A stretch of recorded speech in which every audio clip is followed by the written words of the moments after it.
My name is Claire Dunham. I am 41 years old.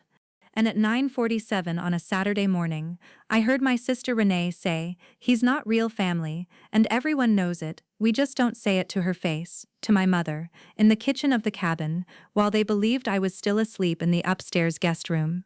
She was talking about my son, my 10-year-old son Eli, who I adopted when he was 14 months old. I was standing at the top of the stairs in wool socks, holding a coffee mug I hadn't yet filled. The floorboard beneath my left foot was the one that always creaked, the third one from the landing, and I pressed my weight into the right foot instead, slowly, the way you shift load when you're testing a structure you don't trust. My hand tightened around the mug handle until the ceramic edge pressed a white line into my palm. I didn't move. I didn't breathe loudly. I stood there and I counted. I counted the seconds of silence after Renee said it. I counted my mother's response time. I sit in county clerk offices and read documents other people consider too boring to open. I catch breaks in chain of title that attorneys miss. I catch forged quitclaim deeds. I catch people who added their names to property they were never given.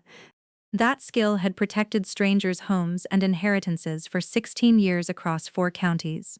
It was about to audit my own family's cabin. The cabin sat on Turn Lake in northern Minnesota. 4 bedrooms, a stone fireplace my grandfather built by hand in 1974, a dock that needed restaining every 3 years. It had been in the family since my grandparents purchased the land in 1971. When my grandmother died in 2016, the cabin was supposed to pass equally to her 3 grandchildren, me, Renee, and our cousin David. That was the will.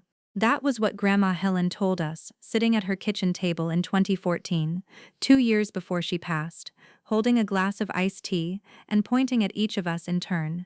What I didn't know, what nobody told me until I went looking, was that the paperwork said something different. But I'm getting ahead of myself. The family cabin was more than a building.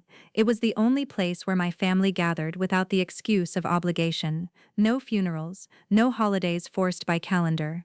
People came to the cabin because they wanted to. Every July, every Labor Day weekend, sometimes a long weekend in October when the leaves turned. Eli had been coming since he was 2. He learned to swim off that dock. He caught his first fish, a smallmouth bass, barely legal size, with my grandfather's rod that still hung on the porch wall. Renee had always been the organizer. She kept the calendar, assigned weekends, managed the upkeep fund we all contributed to, $300 a quarter from each of the 3 grandchildren. She held the keys, she scheduled the cleaners, she decided who came when. And over the years, the deciding had become something else. The first time Renee said something about Eli that landed wrong was Thanksgiving 2019. Eli was 5. She was organizing the kids' table and she seated him at the end, separated from her own 2 daughters by 3 chairs and a gap. When I moved his plate closer, she said, "He's fine where he is, there's a system." I let it go. You let things go the first time. The second time was July 2021. Eli was 7. The cabin's annual photo, all the grandkids on the dock. Renee positioned her daughters in front, centered. Eli was placed on the far right, partially behind the railing post. When I saw the photo later, you could barely see his face. I mentioned it. Renee said, "Claire, I can't control where a 7-year-old stands." The irony is that I spent every working day identifying when someone had been quietly removed from a record, a name deleted from a deed, a beneficiary crossed off a trust. I noticed it in strangers' paperwork within minutes. My own family had been doing it to my son in real time, in photographs and seating charts and weekend calendars, and I'd been calling it carelessness. There was one more thing said in that hallway that morning. After the 11 seconds of silence, my mother finally spoke. She said, "The trust amendment is already filed, Renee. It's done." I didn't know what that meant. Not yet. First, let me tell you how long this had been happening. The cabin trust had been established by my grandmother in 2003. A simple family trust, 3 equal beneficiaries, equal access, shared maintenance costs. I had a copy of the original trust document in my filing cabinet at home. I'd read it once, years ago, when Grandma Helen first showed it to me. I remembered the language because I read trust documents professionally. The beneficial interest was divided into 3 equal shares, with succession passing to each beneficiary's children upon their death or incapacity. To each beneficiary's children. That language was clear, and it would include Eli. But after what I heard that morning, the trust amendment is already filed. I needed to see what had been changed. I went back to bed. I lay there for 40 minutes, staring at the pine plank ceiling, listening to the house wake up around me. Eli was still asleep in the twin bed beside mine, his arm thrown over a stuffed otter he'd had since he was 3. I listened to him breathe. I made a decision. I would not confront, I would not ask. I would investigate the way I investigate, methodically, professionally, one document at a time. On Monday morning, I drove to the county recorder's office. I pulled the trust filing for the cabin property. What I found was a trust amendment dated March of that year, 5 months before that Saturday morning. The amendment had been filed by Renee as successor trustee. It redefined beneficiary children to include only biological or birth children of the named beneficiaries. The language was precise. It was designed to exclude Eli, and only Eli. He was the only adopted child among the grandchildren. That was layer 1. The obvious insult. My sister had rewritten the family trust to cut my son out of his inheritance. Then I looked closer. Because I'm a title examiner, and I don't stop at the first document. The amendment listed my mother as co-signatory, consenting to the change on behalf of the original grantor's intent. There was a notarization stamp. There was a witness signature I didn't recognize. Everything looked proper, almost. The notarization date was March 14th, but the notary's commission number, I checked it against the Secretary of State database that afternoon, had expired on February 28th of the same year. A 2-week gap. The notarization was performed by someone whose commission had already lapsed. 14 days. Most people would never check. Most people don't know that notary commissions have expiration dates, let alone how to verify them. I know. Because I verify them professionally, 4 to 5 times per week. I printed the Secretary of State record. I saved the PDF with the timestamp. That was the almost correct flaw, and it meant the amendment was improperly notarized, which in Minnesota renders it voidable. I spent 3 weeks after that morning building what I'm about to show you. But before I do, where are you watching from? Leave it below. I want to know how many people are in the room when someone finally reads the records out loud. Layer 2 came from the cabin's maintenance account. Renee had managed it for 9 years. I requested statements going back to 2018. The account was held at a credit union where I was still listed as a joint account holder from the original setup. When the statements arrived, I found that for the past 3 years, Renee had been withdrawing an additional $600 per quarter beyond the maintenance costs, labeled as supplemental upkeep. Over 3 years, that totaled $7,200 that went somewhere other than the cabin. She hadn't been collecting equal contributions, she'd been collecting contributions and skimming from the top. This wasn't carelessness, it was a system she had built. Layer 3 required me to call my cousin David. David had stopped coming to the cabin 2 years earlier. When I asked him why, he was quiet for a long time. Then he said, Renee told me the trust had been restructured and my share was being reduced because I wasn't contributing enough. She sent me a letter on what looked like attorney letterhead. I just stopped fighting it. I asked him to send me the letter. He photographed it that night. The letterhead was from a firm I'd never heard of. I searched the Minnesota Attorney Registration database. The firm didn't exist. The letter was fabricated, designed on a home printer, using a template with a fake bar number. This wasn't just about Eli. Renee had been consolidating control of the cabin for years. She'd pushed David out with a forged document. She'd cut Eli out with an improperly notarized amendment. She'd been siphoning maintenance funds. She didn't want shared ownership. She wanted sole ownership with family funding. Layer 4. The thing underneath everything. I went back to the county recorder. I pulled the original deed transfer from 2016, when Grandma Helen's estate was settled. The deed should have transferred the property into the trust, held equally. Instead, what I found was a quitclaim deed filed 3 weeks after the estate closed, transferring the property from the trust into Renee's name individually, as sole owner. Filed quietly, no notice sent to me or David. She had owned the cabin outright for 8 years. We had been paying maintenance on a property we had no legal interest in. Every quarterly check I'd written, every $300, was rent paid to my sister on a property she'd stolen from her own grandmother's estate. The total, across 8 years from me and David combined, $19,200. I sat in my car in the county parking lot and stared at the quitclaim deed on my phone screen for 7 minutes. My hands rested on the steering wheel at 10 and 2. The engine was off. I could feel the cold from outside pressing through the windshield. Something in me was running calculations I hadn't asked it to run: years, amounts, dates, the precise sequence of filings, which document came first, and what each one made possible. I was building a chain of title in my head. Renee had organized the gathering, 12 family members, the long table on the screened porch set with her grandmother's dishes. It was her kingdom. She had decided who was invited, what time dinner started, where everyone sat. She had placed Eli's name card at the far corner of the children's table again.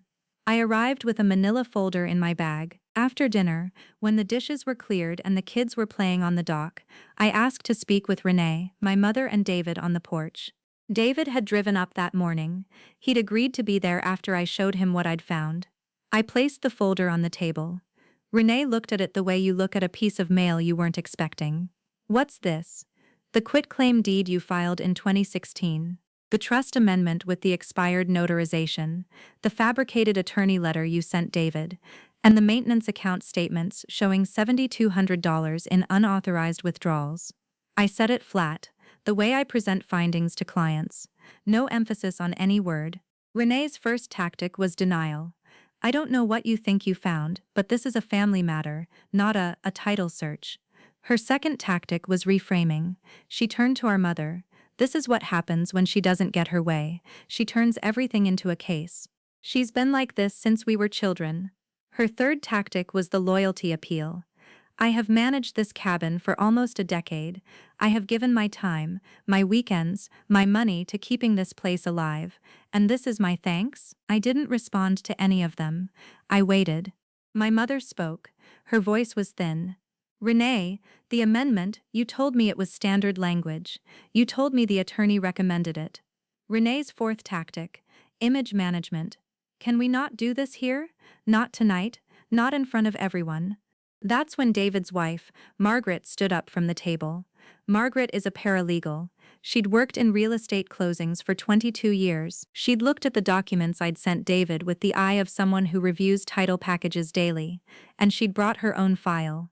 "I pulled the original trust document from Hennepin County records independently," Margaret said. "The beneficial language is unambiguous. There is no provision for the amendment Renee filed, and the quitclaim deed was executed without trustee authority, because Renee was not yet named successor trustee at the time of filing. She filed the deed, then filed the trustee designation afterward to backfill the authority." Renee stared at Margaret. She hadn't expected her. She hadn't known David's wife would be capable of reading a chain of title. She hadn't known anyone in this family paid attention to paperwork. Renee tried one more time. "Margaret, I don't think you understand the full picture. I spoke once. One sentence. Renee has been editing this family the way you edit a deed, removing the names she considers inconvenient and hoping no one checks the filing." I didn't say anything else. The porch was silent except for the sound of the kids' voices carrying up from the lake. Eli was laughing. I could hear his laugh, that particular high note he hits when he's surprised by something. I didn't look toward the dock. I kept my eyes on the documents. The weeks that followed moved at the pace of bureaucracy, which is to say, slowly but with finality. I filed a complaint with the county recorder's office regarding the improperly notarized trust amendment. The amendment was voided within 30 days. The quitclaim deed was challenged through a quiet title action David and I filed jointly. Our attorney estimated the process would take 4 to 6 months, but Renee's lack of valid trustee authority at the time of filing made the outcome functionally certain. Renee was ordered to provide a full accounting of the maintenance fund. When the credit union records were subpoenaed, the unauthorized withdrawals were documented at $7,400, slightly more than my original estimate. A restitution agreement was reached. Renee would repay the full amount to the trust within 12 months or face civil action. David received a formal letter from our actual family attorney, confirming his one-third beneficial interest had never been validly altered. He cried when he told me. He said he'd believed for 2 years that he'd lost his share because he hadn't earned it. My mother called me 3 weeks after Labor Day. She didn't apologize directly. She said, I should have read what I signed. I trusted her to handle it. I told her I heard that. I didn't tell her it was enough. It wasn't. Not yet. Renee's husband, Tom, called me in October. He said he hadn't known about the quitclaim deed. He said he'd known about the trust amendment, but Renee had told him it was a technicality to simplify estate planning. He said he was sorry. I asked him what specifically he was sorry for. He said for not asking more questions. That was real. It was also insufficient. I thanked him for calling and ended the conversation. Renee lost control of the cabin calendar. She lost the maintenance account management. It was transferred to a neutral third party, a property management firm in Duluth. She lost the keys. She lost the right to decide who came when. My mother completed her gray zone arc slowly, over months. She had been complicit. She'd signed the amendment without reading it. She'd stayed silent that Saturday morning for 11 seconds while her granddaughter-in-law's child was called not real family. But she witnessed the evidence at the Labor Day confrontation. She sat with it privately through September. In October, she called David to apologize to him separately. In November, she drove to my house, 2.5 hours, and sat at my kitchen table and said, I let her manage my relationship with Eli. I let her decide how much space he got. I won't do that again. It was real. It left something unresolved, the 11 seconds of silence that morning, the fact that she had said nothing while standing 3 feet from the woman calling her grandson not real family. I told her I appreciated her coming. I did not tell her we were fine. We were not fine yet. We were working towards something, and that was enough for the moment. The thing I protected was Eli's relationship with his cousins. Renee's daughters, Mia, 12, and Sophie, 9, had done nothing wrong. They loved Eli. They didn't know about the documents, or the money, or the amendment. When the family gatherings at the cabin resumed in the spring under new management, I made sure Mia and Sophie were invited independently of Renee's schedule. I called their father directly. I arranged weekends where the 3 kids could swim and fish and play cards on the screened porch without the architecture of exclusion that their mother had built around them. The thing I rebuilt was the cabin itself, as a place that belonged to Eli as much as anyone. That spring I brought him up for a long weekend, just the 2 of us. He was 11 by then. We restained the dock together. He chose the stain color, a warm cedar tone that caught the afternoon light. I watched him kneel at the edge of the dock, brush in hand, tongue poking out in concentration, and I thought, this is what inheritance actually looks like, not a signature on a deed, a boy on his knees with a brush, making something last. I think about what Renee said that Saturday morning. He's not real family, and I think about how many people live inside a version of that sentence. Not the words exactly, the architecture of it. The casual way someone decides who counts and who doesn't, and then builds systems to enforce that decision, filing it quietly, hoping no one checks. What I've learned is that silence and a filing system can accomplish what cruelty alone cannot. Cruelty is obvious, it gets challenged, but paperwork is patient, it sits in a drawer, it accumulates authority the longer it goes unchecked. The people who use it are counting on the fact that love makes us incurious, that we won't audit the people we trust. I audited, and what I found wasn't just fraud. It was a long, quiet editorial project, years of small deletions, small repositionings, small removals. A name moved to the edge of a photograph, a chair placed at the far end of the table, a quitclaim deed filed on a Tuesday afternoon. All of it designed to make one boy's absence feel natural by the time anyone noticed.